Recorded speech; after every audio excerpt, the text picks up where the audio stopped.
Hey everyone, just sort of give you a bit of an update what's going on with the HQ. It's been a little while. Obviously went out to street drags. That was actually one of the first street meets at Taylor Bend. That was good fun. Like everything, feel like you want more power, more traction, all the works. Got a little bit more of a project's been going on with the HQ for a little while now. Sort of going to change it up a little bit. I've last year picked up a, as you do, a marketplace sitting there late one night. Maybe had one too many cans, but made a deal to buy some used turbo manifolds. So I picked those up, like the start of the ball rolling. Been spending the last few months sort of piecing bits and pieces together, and finally had a pretty exciting delivery today. So sort of take you through a bit of that and what the plans are. And yeah, I'm not too sure about the time frame, but I think I'll get most of the big parts together now, and we'll work out where it's going from there. So pretty much what I've ended up with, picked up one of the logs, it's actually one of the Aerofly boosted branded logs. Didn't see much time on the car it came off of, was on a VE, I believe.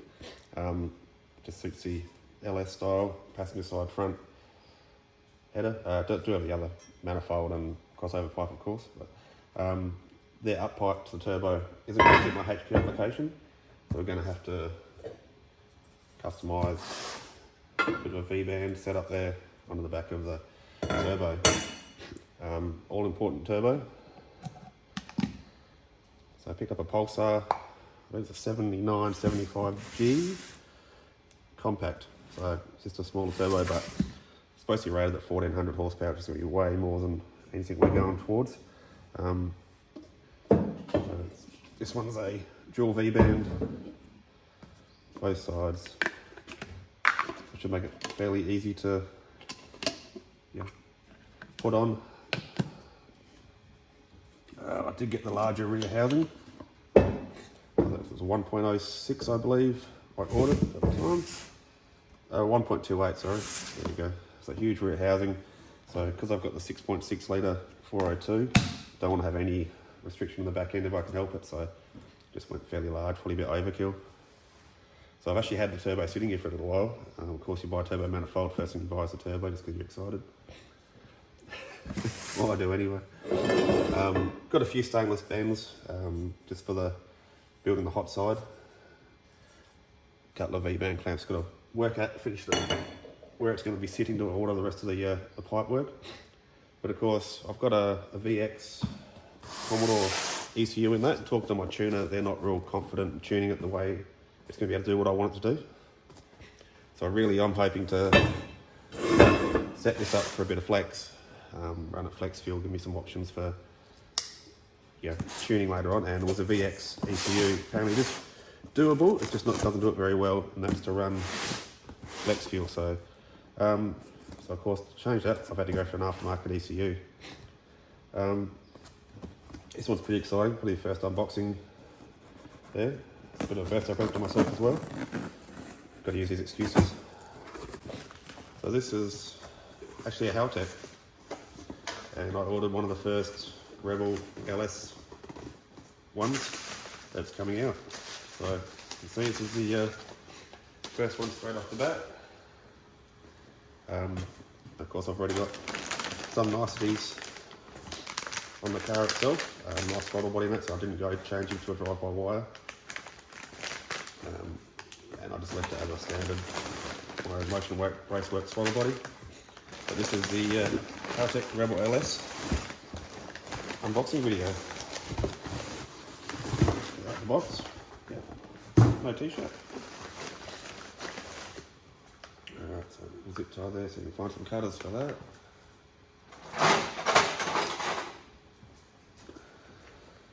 See what actually comes is in a Rebel LS plate box, but it's really in a bag.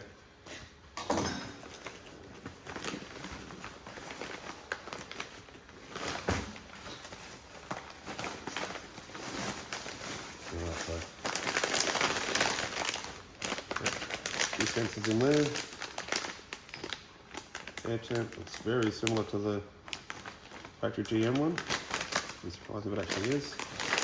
I did order on a couple of extra things, just with a boost in mind. So I just got the MAC valve there, and I did order a little trim wheel just so I can dial in a few different settings on the ECU, different boost levels, whatnot.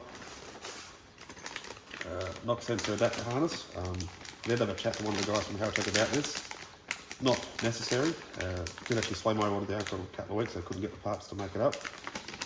But yeah, whether I'll be using it in factory form or not, I'm not sure. But at the moment, I've got it there just in case I need it. We've got a transmission harness, 56. I'm not going to be using that. And the injector harness, the EV1s. This one. Okay, this got an IOC sub-control harness. In fact, this is all changeable out, so if I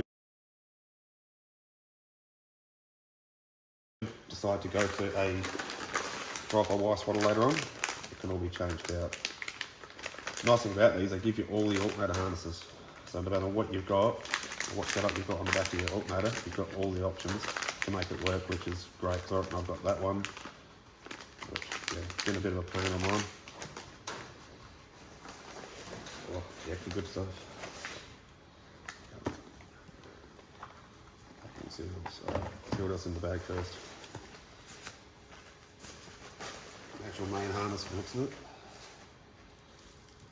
Yeah, this is Haltech. You usually get some nice gear, don't you? Main connectors, rest of it. Yeah, can't wait to start putting that on there. One more little bag, just the extra plugs to terminate. And what's in the box? Packaging seals.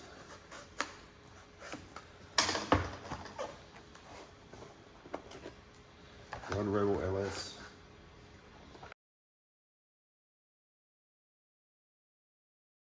Pretty excited when I heard these were coming out.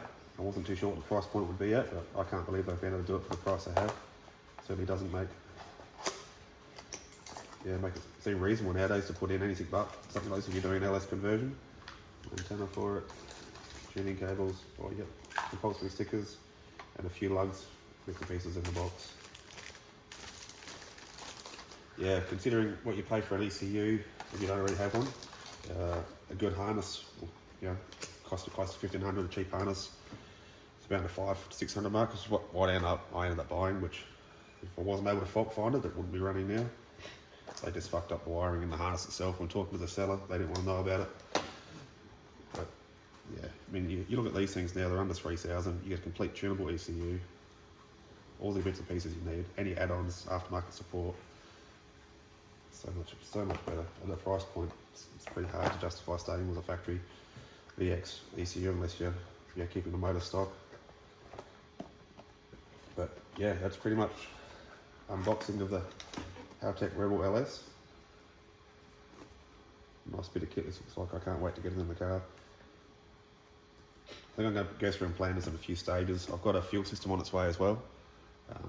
But I think while the car's running, it drives absolutely fine. I might go through and add I'll put the ECU in it first, so I don't have to worry about any fuel system changes or anything like that. Get it running with this ECU so I can work out any bugs, anything like that, get that started. Then I'll probably swap over the fuel system to the new one, because that's going to be a surge tank with twin pumps and a return line this time. I can change that over, get that running, then I'll work out the turbo side. At least that way I'm only fighting one set of bugs at a time. Well, short video. Thanks for watching. We'll see you in the next one.